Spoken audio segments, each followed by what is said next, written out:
कौसल्या सुप्रजा रामपूर्वा सन्ध्या प्रवर्तते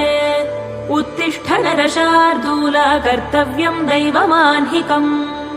कौसल्या सुप्रजा रामपूर्वा सन्ध्या प्रवर्तते उत्तिष्ठ नरशार्दूला कर्तव्यम् दैवमाह्निकम् उत्तिष्ठोत्तिष्ठ गोविन्द उत्तिष्ठ गरुडध्वज उत्तिष्ठ कमलाकान्ता त्रैलोक्यम् मङ्गलम् कुरु उत्तिष्ठोत्तिष्ठ गोविन्द उत्तिष्ठ गरुडध्वज उत्तिष्ठ कमलाकान्ता त्रैलोक्यम् मङ्गलम् कुरु मातः समस्त जगताम् मधुकैटभारेः वक्षो विहारिणि मनोहर दिव्यमूर्ते श्रीस्वामि निःश्रित जनप्रिय दानशीले श्रीवेङ्कटेश दयिते तव सुप्रभातम् मातः समस्त जगताम् मधुकैटभारेः वक्षो विहारिणि मनोहर दिव्यमूर्ते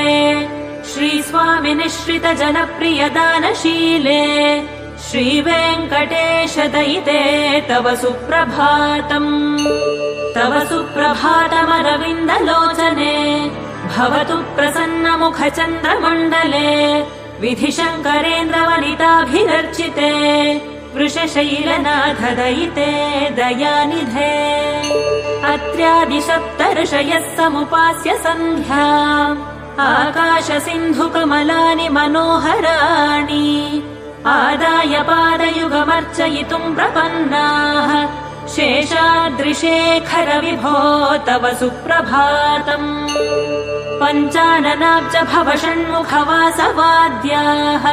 त्रैविक्रमादिचरितम् विबुधा स्तुवन्ति भाषापतिः पठति वासरशुद्धिमारात् शेषाद्रिशेखर विभो तव सुप्रभातम्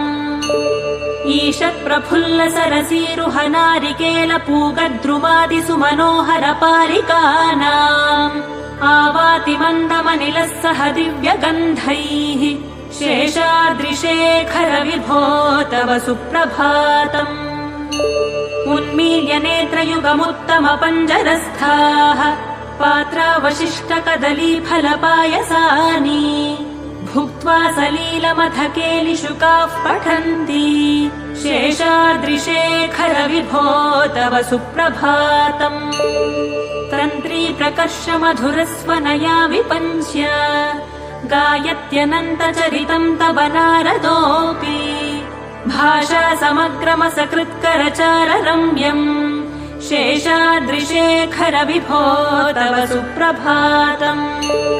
भृङ्गावली च मकरन्दरसानुविद्ध झङ्कारगीतनिनदैः सह सेवनाय